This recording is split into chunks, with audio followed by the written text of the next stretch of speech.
jërë ngeen jëf dal leen ak jàmm mbokku internetu InfoActu Buzz. Cheikh Bara Ndiaye ginnaaw bi nu taalee otom foofee ci buntu këram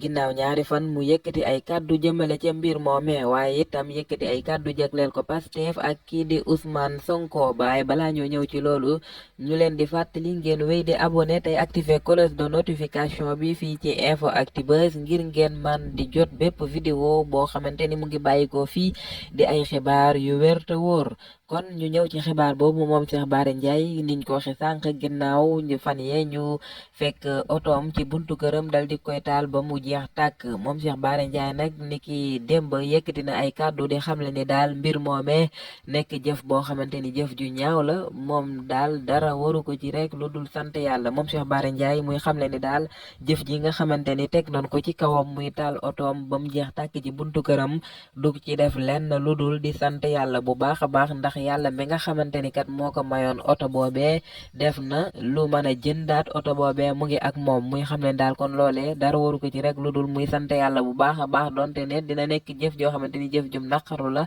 waaye daal du ci def lenn lu dul di ci sant yàlla moom Cheikh Bara Ndiaye yemul foofe waaye mu ñëw bu baax a baax ne mu ngi sant bu baax a baax parti bii di Pastef ndax kat parti la boo xamante ni ñu neex a àndal la ndax ginnaaw depuis bi nga xamante ni mbir moomee am na ñoom ñëpp dañoo ñëw di ko mastawu ci mbir moom nga xamante ni dal na ko muy oto bi nga xamante ni dañ koo taal ci buntu këram muy oto moom Cheikh Bara Ndiaye muy xam ne daal waa Pastef ñu ngi ko ciy soutenir bu baax a baax a baax di ko taxaw ñoom ñëpp dal di fay dajeendoo ngir bokk ak moom li nga xamante ni moom moo di métit bi moom Cheikh Bara Ndiaye muy xam ne daal waaye kii di Ousmane Sonko woowu ko itam te it déggu ko fenn moom Cheikh Bara Ndiaye rek muy xam ne ne loolee nekkul lenn loo xamante ni daf koy jàppe Ousmane Sonko lum comprendre la ndax xam ne ni kat moom leader Pastef bii di Ousmane Sonko jamono ji mbir mi di daal Cheikh Bara Ndiaye moom Cheikh Bara Ndiaye muy xam ne daal jàpp na ni moom Ousmane Sonko moo ko ëpp fuuf ay jafe-jafe loolee moo tax kii di Ousmane Sonko mënta jokkoo ak moom wala sax ngir mu ñëw fa di ko